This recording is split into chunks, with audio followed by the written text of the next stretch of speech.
This is a refurbished and upgraded HP Compaq 8200 Elite small form factor desktop PC. So here's the PC itself. As you can see, there's some wear on the front of the PC case. I didn't actually quite notice before filming this. There's a bit of a chunk missing, so that is what it is, I suppose. But here is the desktop PC pictured with the graphics card that's installed in it. So on the front I/O we have 4x USB 2.0 microphone and headphone input, and that's the ASUS GT1030 silent 2GB GDDR5 graphics card, and that's what it looks like installed. And as you can see, it is passively cooled. There's no fans installed, so it is silent, which is a benefit. And throughout all my gaming tests and benchmarks, I didn't see any hugely high temperatures, but I wasn't really working it that hard. I was using it within the limitations that I know it to have, and that is a Intel Core i5-2400 CPU, 4-core, 4-thread, installed under that heatsink. And on the back I/O we have audio ports, PS2 mouse and keyboard ports, VGA serial port, 6x USB 2.0 display port, RJ45 Ethernet port, and the graphics card offers HDMI and DVI. There's also 10 GB of DDR3 1600 MHz installed.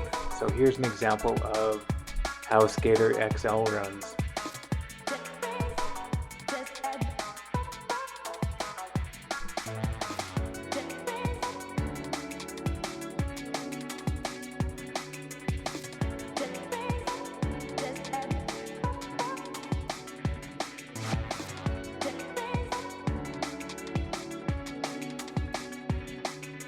And here's an example of Dead by Daylight.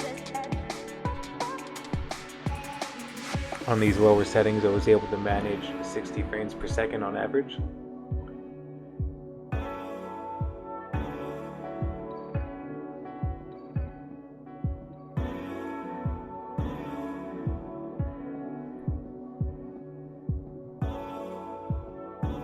And this is an example of Tomb Raider from 2012. Lots of excellent games that you can play on a system like this. Just you do have to set the graphics settings accordingly, and this is Rise of the Tomb Raider.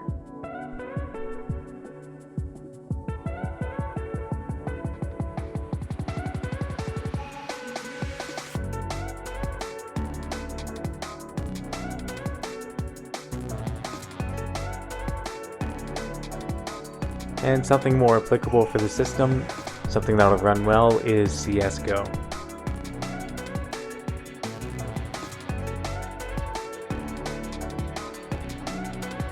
So here's an example of the benchmark.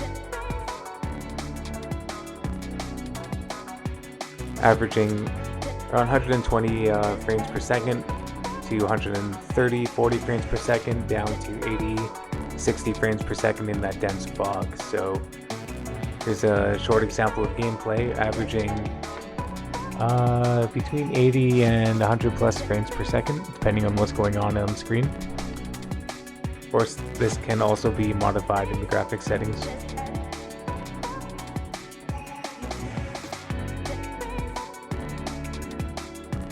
And here's the UNIGINE Heaven benchmark run on high,